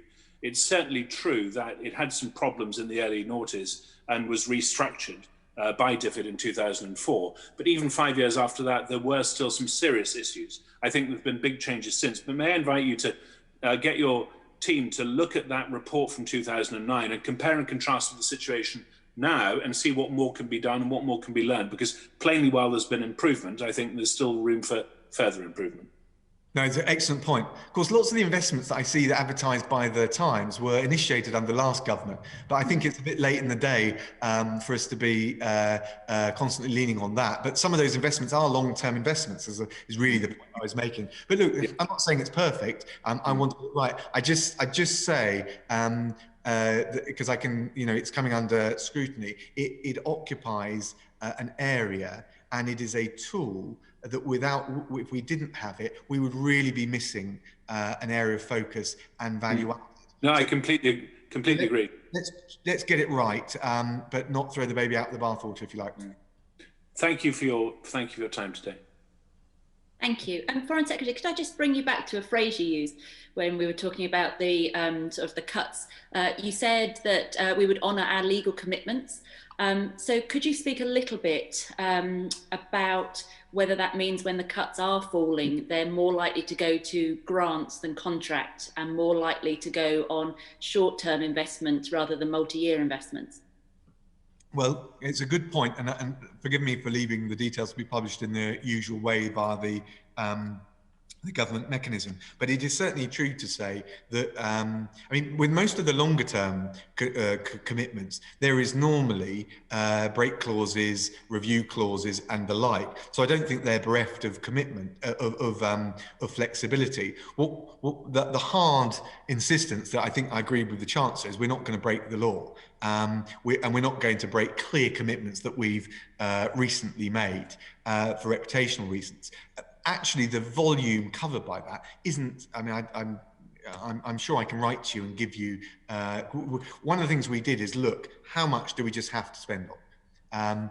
And a lot of that stuff actually is high priority stuff. So I don't think we should worry too much that we're being legally hedged into a corner on stuff we wouldn't want to. But I can certainly write to you because it's one of the things I looked at immediately. What is the mandatory stuff? So, for example, I think asylum costs and some of the areas around on that's just not something that can shift away. So when the Home Office costs in that area, we have to retain. We wouldn't want to anyway, but I'm just saying that's a good example. And there are a series of legal commitments that we've made, but that doesn't. I don't think. And again, I can write to you, and if there's a particular area you're concerned about, I can follow up. I don't think at the end of it, we felt that the legal commitments and requirements had skewed the strategic focus that we wanted to keep. But of course, we wanted to adhere to it for obvious reasons. Thank you. I think I mean, you mentioned asylum, but that goes into the 6.5% that the Home Office is bidding into. I'm more concerned with the bigger amount that you have authority over, because the local delivery, the NGO money tends to be grants rather than contracts. So that's where my nervousness is, that the people actually on the ground delivering directly might fall foul of these cuts. So if you could do a breakdown, that would be fantastic. Yeah, well, let me see what I can send you on that. Thank you. Can I bring Pauline back, please? Yes, thank you. I know, Foreign Secretary, you are a man of great detail and you like to drill down to see what the numbers are doing. You've got a huge budget, but it's also going into 12 other departments. How are you going to keep an eye on that? How are you going to know that they are following strictly your priorities, and how are you going to know that the outcomes are there? And if I could ask also, there have been budget cuts and there continue to be cuts. Are they the same through each department? Because the departments are spending between £3 and £706 million each. Or has one department been disproportionately affected? So, very good question. So the WMS that we published today will give you the figures. You can look at it yourself. What I'm saying is, obviously there have been cuts, probably to all of those, but has it been across the board a percentage cut, or has it been any one department being disproportionately affected by the cuts? I can see what we're going to spend now going forward. Yeah. So no, there has been no percentage applied across the board, precisely because I didn't want to salami slice. I wanted to focus with a smaller financial envelope on where we can address our priorities in the way that delivers highest impact.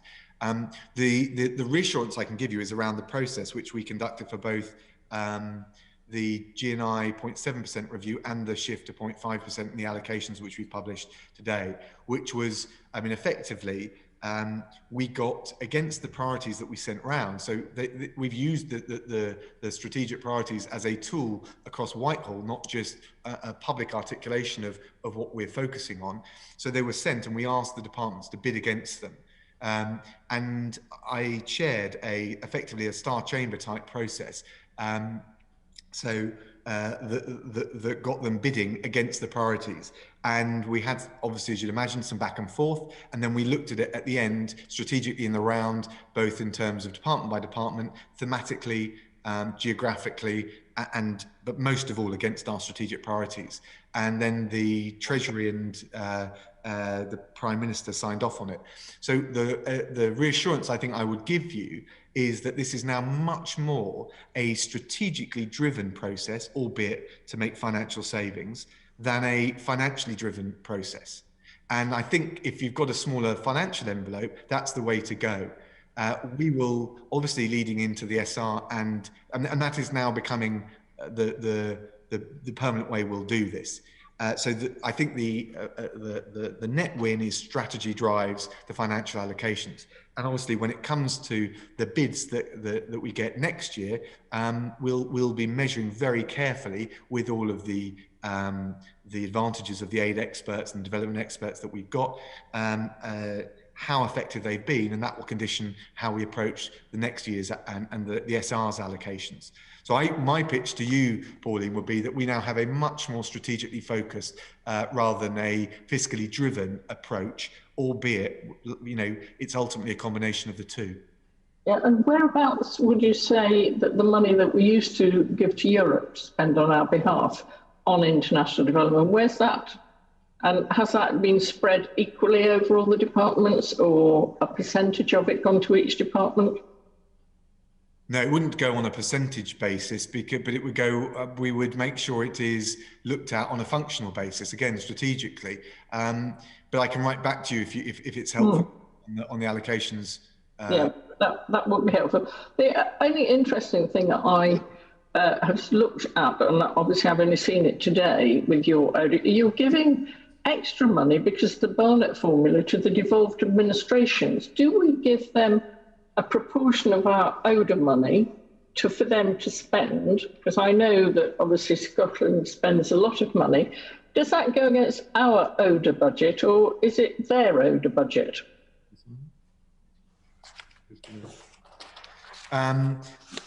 Let me write back to you with the, I think I've got them here. So the, I mean, ultimately the UK, for international purposes and for legislative purposes, it will go, it is the UK government as the United Kingdom government as a whole, so the whole of the UK, but the allocation for the devolved for 2021-2022 was 11 million. So that is steady from the previous year, I think. And is that counted as our ODA spend or their ODA spend? No, it's the whole. It's the UK's ODA. It's the UK as a whole's ODA spend. There's not a. I mean, don't get me wrong. I don't. There's obviously a different liaison that we have abroad, but for DAC purposes, that is the United Kingdom as one whole United Kingdom. So they don't claim that they spend any money on ODA then? Well, you have to ask our friends in Edinburgh what they claim, but that's the technical answer. Right, thank you. I haven't listened to the wrath of Chris or any of the other colleagues on the committee. I'm trying to be so well behaved here, Madam Chairman. You're doing a very good job. Can I bring in Richard Bacon, probably to upset the apple cart now? No, not at all. I've no reputation for doing that, ever. Foreign Secretary, who will be accountable for this spending in terms of the sign-off? If it's ODA that's outside the Fcdo, at the ministerial level and at the accounting officer level, who is actually ultimately responsible for the sign-off? Me. I mean, obviously, we clear it with the Treasury and the Prime Minister, but the Secretary, but I will be ultimately accountable for it.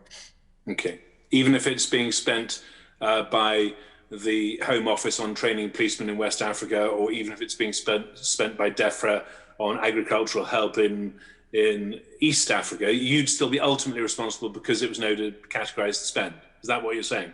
It depends what you're talking about, Richard. If it's the operational, what went wrong in Project X or Y, then I think the lead would be the sponsoring department. But in terms of the allocations we make and the overall strategic coherence of it, I think I don't think it's an option here. I am the responsible secretary. Yes, but it's also true that every permanent secretary is an accounting officer. We have Sir Philip with us this afternoon, but each permanent secretary is responsible for the money, including the ODA, that is spent under them, are they not? Or perhaps Sir Philip might like to comment on this. It's an Anaraki point, I know, but I did spend 16 years on the PAC, so forgive me. Well, I think Philip can supplement if I get this wrong, but I think in terms of the spend that is allocated department by department, the relevant accounting officer will be the permanent secretary. So that's the formal accounting methodology. Or that's exactly right, Foreign Secretary. So if it goes wrong, then the person to haul up is the relevant permanent secretary for that department, not you, Sir Philip. Is that right? In terms of the accounting officer responsibilities to Parliament, that is right. As the Foreign Secretary says, I mean, he has, as Secretary of State, in charge of our overall development effort, overall political responsibility. Thank you. That's very interesting and something I'm quite sure we'll be monitoring going forwards. Thank you. Can I bring back Narendra Mishra, please? Thank you, Chair. Foreign Secretary, when will the final staffing arrangements for the new department be in place? And it seems that the majority of Fcdo's senior positions are held by former FCO staff. So what are you doing to ensure that DFID's culture and expertise is represented in the new department? Yeah, that is not true at all in terms of senior management, and I can send you the detail on it. We launched the merger on the 2nd of September with a new supervisory team, so our Director General. In terms of we built on very consciously the best talent, not just from within DFID and the Foreign Office, but also from across the rest of Whitehall. So we've got Treasury people, cabinet office people or people who've had a lot of experience there. I also was quite keen to have people who'd been outside, so and done some either private sector work, some academic work, or voluntary sector work. So I can send you the figures of the 6 DGs. So not including the permanent secretary and the political director who has a permanent secretary status. 3 hail from the old Foreign Office, 2 from DFID, and 1 comes from another department. So we have very, very consciously thrown off I did not want this to be effectively a lowest common denominator haggle, but between 2 departments, or a tug of war. I want us to create something new. So we proactively looked at bringing people in from outside, and the thing that counted above just, excellence and competence and effectiveness was breadth of experience, because I wanted, and the Prime Minister wanted above all, the Foreign, Commonwealth and Development Office to be the fulcrum of all of our international strategy setting and foreign policy making, decision making and monitoring. So that was the DGs. We've streamlined the director level leadership. We've got 32 of the 44 directors in the new structure having taken up their roles. Of the director level roles in the UK, 17 of the permanent or interim appointments so far hail from DFID. So I think, I hope that gives you reassurance that any caricature of a Foreign Office takeover was far from the truth. I wasn't really interested in that, to be honest with you. I'm interested in forging something bigger than the sum of its parts. And now we will look at the teams and the staff below that level. So that's the focus from now. But I can, if there's any bit of the breakdown there that it's helpful to send you, I'm happy to do so. Thank you, Foreign Secretary. Just on that point, it's really good to have clarification from you. But my understanding is that you wanted to see cuts to the size of the organization, but you've been advised that it will be between 5 to 10% initially, but possibly bigger cuts followed with redundancies, sort of 3 years or so down the line. And this way your team might be able to assert that DFID and FCO merger did not result in redundancies. Do you think that's correct? Well, Navenda, I don't report on leaked things in committee or anywhere else, but I can reassure you it's not an accurate reflection of the state of play. Obviously, we have got to deal with the financial implications of the shift to 0.5%, but and that will require a streamlining process. But we were very clear that the merger would not result itself in compulsory redundancies, and we've managed to stick to that.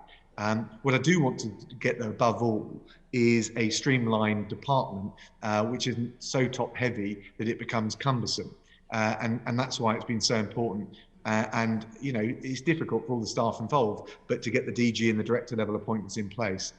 And the truth is, the other thing I want to do, and the staff have reacted incredibly positively, is light up the fire of inspiration and ambition of all of those, whether they're old Foreign Office, old DFID, talented people, officers coming up the ranks, who now see a much wider career path ahead of them. And I think that's a really positive message to be able to give and send. So at that level, if you like, I think the reaction has been extremely good. Thank you, Foreign Secretary. I appreciate you've said that leak, in your view, is that assertion isn't correct. Just on my final question, if the Chair will allow it, you've mentioned stopping payments to external consultants that manage portfolios, but do you think Fcdo, the newly formed Fcdo, has retained enough program management expertise after dropping experts like non-profit social enterprise providers, Crown agents?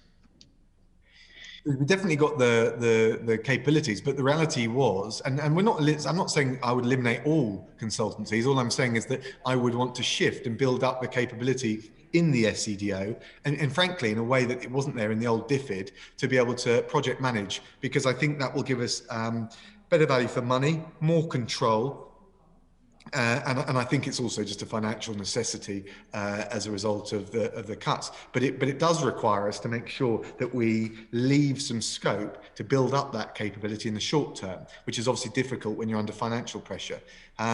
So I think it is about building up our capacity, but there are quite a few good models for it. And again, it's something that with Mozam Malik, the DG, with Stefan Durkin and with Philip and others, we're working very hard on.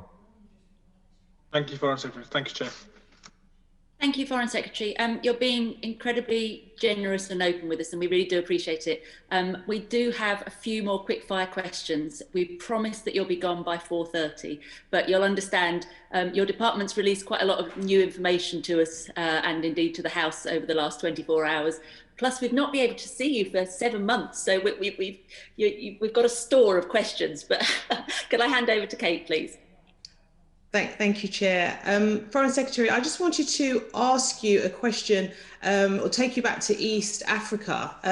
I recently wrote to you about the Ugandan elections, and a lot of Ugandans in the diaspora have written to me and have made representation about the elections, and they're asking me to ask you about your position on the human rights abuses which have taken place, the house arrest of the opposition leader, well, the opposition candidate, sorry, who is Bobi Wine. And it's been very, very quiet. I know you've been very busy, but it just feels very quiet, and people feel very despondent because they've not heard from yourself. So I just wanted to give you an opportunity to sort of give us your view on what you've heard and what representation you have made to the Ugandan authorities.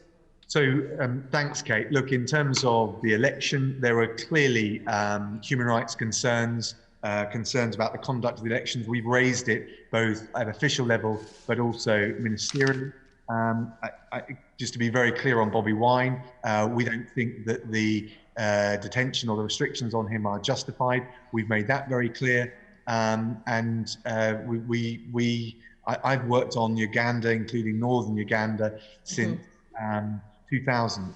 I have a very deep personal commitment and attachment to it, and we want to see it heading in the right direction. So we do raise those, all of those issues that you've cited. We have raised them, and I'm happy to be clear on that. And we've got a very close relationship with Uganda, as we do many countries. I mean, it's the same issue in Ethiopia, but in a way that my approach to these things is the stronger the relationship, the deeper the partnership, the longer it goes back, the more reason you have honest, candid conversations with them as partners and friends. And Uganda's the same. Yes, I mean, that's why the diaspora really want us to be speaking up very loud and clear that we do not stand with any, democracy that is not allowing it to function and not allowing its people to be able to vote. So it's good to hear you saying that, but please keep the pressure on, and please keep your eye on what is happening out there, because the images and the stories that I'm getting are very horrific, and it's very worrying. And I just wanted to take this opportunity to talk to you about it, and I appreciate your response. I know you didn't come here to speak about that, but I appreciate you. No problem. Thank you, Kate. Thanks, Kate. Pauline. Yes, pre-2005, I went to Ethiopia, and it jogged a memory when you mentioned Ethiopia.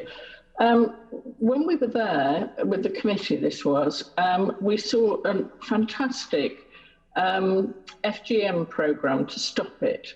And it was a grassroots up, and it was dealing with the elders and the religious leaders in the different villages.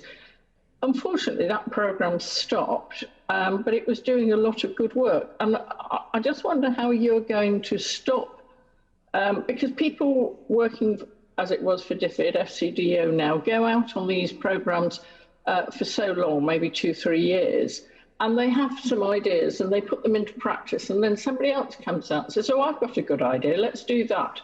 And so there's no continuity of program. It's sort of stop, start, stop, start. They might do some really, really good work for 2 years, but it takes you a while to get into a program, takes you a while to get out of it. And I just wonder how you're going to tackle that and have longevity of purpose, so that we are seriously focusing on the bottom billion and the most vulnerable people in the world, of which people that suffer FGM are one of them.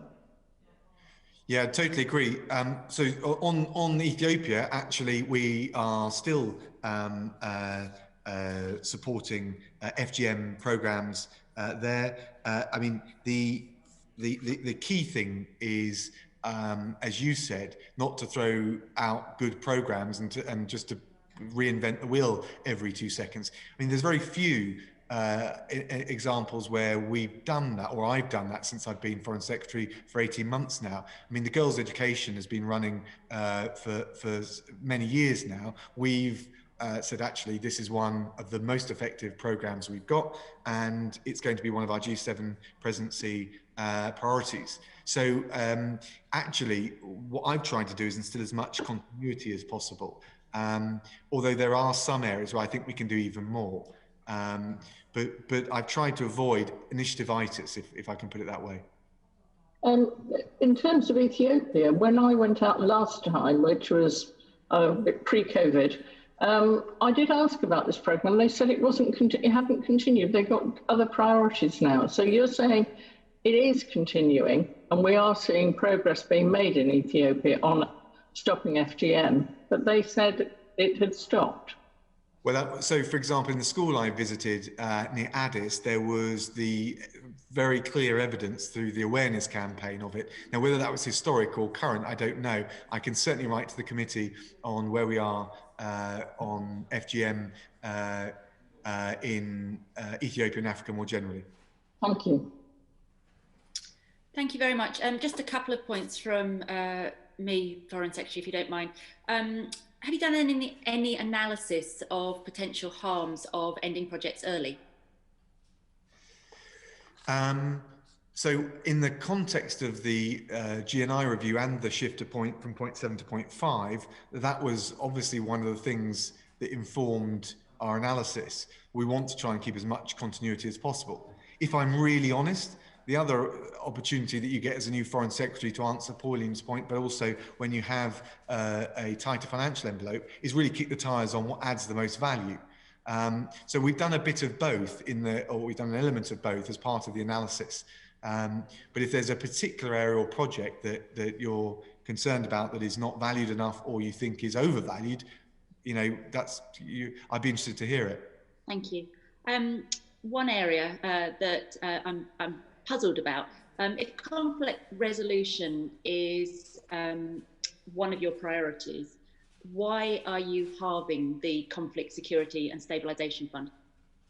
Well, the reality is some of that has been reprofiled or will be picked up by the Fcdo, and we've looked at it as rigorously as we can. So those joint areas like Prosperity Fund and the CSSF, and made sure that we're as focused as possible. Of course, some of the figures mask that, so the bits of BAYS, bits of the DEFRA work that have come into the Fcdo, and there are some things from the CSSF that we will pick up in the Fcdo, particularly with a new unit that we are establishing, which will focus for the whole of Whitehall on, if you like, conflict radar, conflict management, conflict stabilisation, and dispute resolution.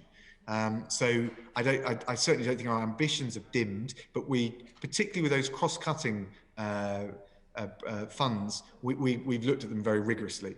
And of course, they come under quite a bit of pressure in an exercise like this, but we've made sure we keep the ones that add the most value. I can assure you of that. I've been incredibly proud of the government's commitment to dealing with immunisation throughout, and also with the COVID response that we've been leading on. But I am concerned that there was a lot of shift of those that would normally be giving vaccines for tuberculosis, malaria, HIV, focusing their work on vaccinating for COVID in the short term. Can you give assurance that the immunisation programme that we've always supported will continue to be a priority? Yes, it absolutely is.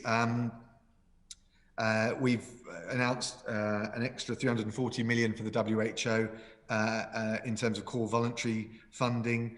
I think the experience we've had of COVID will inform and strengthen some of the wider pandemic work. I mean, the truth is, I think that coronavirus has been after years and years, decades of warning that the pandemic of this kind could hit, has been the reality check of what happens when it does, and will inform and I think re-energize and reinvigorate a lot of that other work. But we're still the leading donor to the Global Fund to fight AIDS, TB and malaria. And although, you know, there is always a finite amount of money that needs to go in different areas, and with fluid priorities, and obviously coronavirus is high up there, we are making sure we don't lose the progress that we've made in those different areas. I mean, if you think of the sort of malaria, TB, AIDS, we don't want to slip up in those areas. At the same time, I think we should be proud, and I think you're right to say, Sarah, that the commitment of £500 million through the COVAX mechanism for 1 billion doses of the vaccine for the most vulnerable and poorest countries around the world is something that is something for the here and now, and is something. I mean, when I was in East Africa, I mean, it was hugely welcomed, and when I talked to Dr. Tedros, hugely welcomed. So I think we should be proud and understand we obviously think it's a good thing to do in this country, but it has been hugely well received, and I think it will have a major impact. So I think we can be proud not just of our vaccine rollout and looking after the people of this country, which is a government's duty, but also leading the way and trying to, and it's not just the commitment that we make, it's the fact that we then can provide a rallying cry, if you like, for other countries to pitch in. And so we'll be talking to the new administration in the US about this, but also that will be part of our G7 set of priorities. But your concern that we lose sight of the other international public health goals is absolutely well made, and I will reassure you, and I know Matt Hancock, who I had a long discussion with him about this, in the context of the review, he and I working together will make sure we don't lose sight of that. That's very reassuring. The final sort of question point from me, Foreign Secretary, is both our safeguarding report and the one on the secondary impacts of COVID showed us that the more you involve local people with the design and development and indeed actioning projects, the more secure they are and the better value for money they are. So does the department have any plans to make sure that local people are involved in the heart of all projects that we fund going forwards? Well, I think, so first of all, welcome and pay tribute to the committee on two excellent reports. We mainstream getting local actors buy-in. I mean, that is part of what we do, particularly if they're the delivery partner. And there are lots of good reasons why you do it through NGOs and local actors rather than through governments, although it can be balanced. But aside from the fact that they want it, I think it is part of the rigor of delivering high impact projects.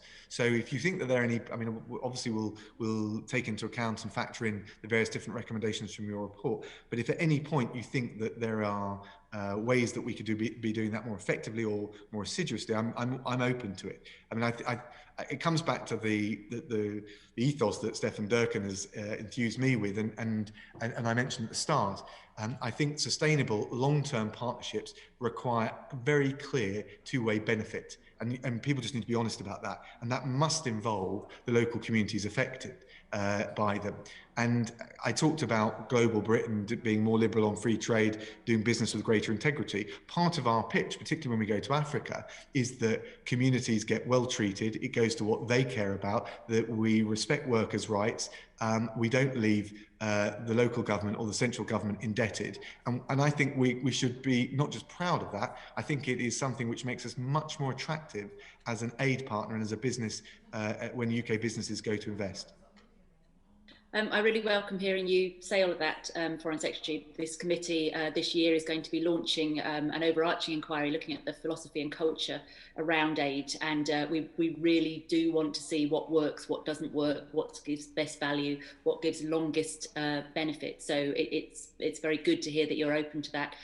You have been incredibly generous with your time, It's really reassuring to have a minister who clearly knows and is passionate about his brief. We hope very much that you will come back to this committee either when you have announcements or that big decisions are being made, as well as sort of on a regular basis, because it would be great to have more of your input. And we're grateful that you're also keen for the committee's input. This obviously is something that we care about and take our sort of parliamentary duty of scrutiny very seriously. But it's good to hear that you are open to that dialogue going forwards. No, look, aid and development are heart and soul issues. I know how seriously you individually and collectively take it. It's been you haven't given me an easy time, but it's been a pleasure, and I will certainly come back again soon. Thank you very much. Before I end this session, can I also say on behalf of the committee, a thank you to Fergus Reid, who's our principal clerk and has been for the last 3.5 years. He's stepping down. We're incredibly grateful for the service that he's given, the direction and support to all of us in the team. And on that sad note, order, this session is now over. Thank you all very much. Sound.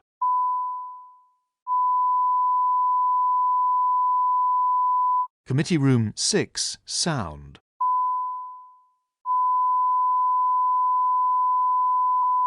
Committee Room 6, sound.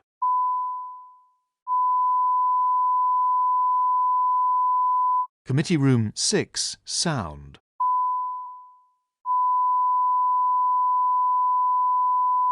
Committee Room 6, sound.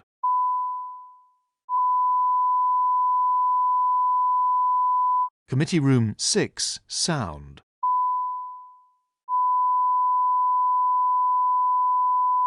Committee Room 6, sound.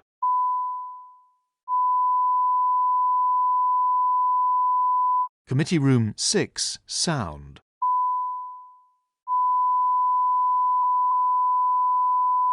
Committee Room 6, sound.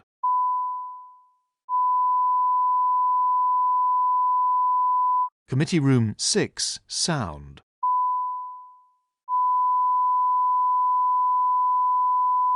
Committee Room 6, sound.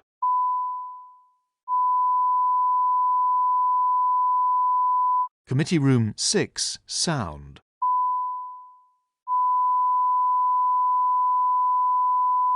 Committee Room 6, sound.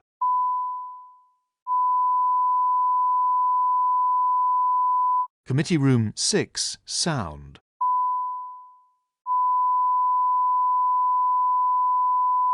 Committee Room 6, sound.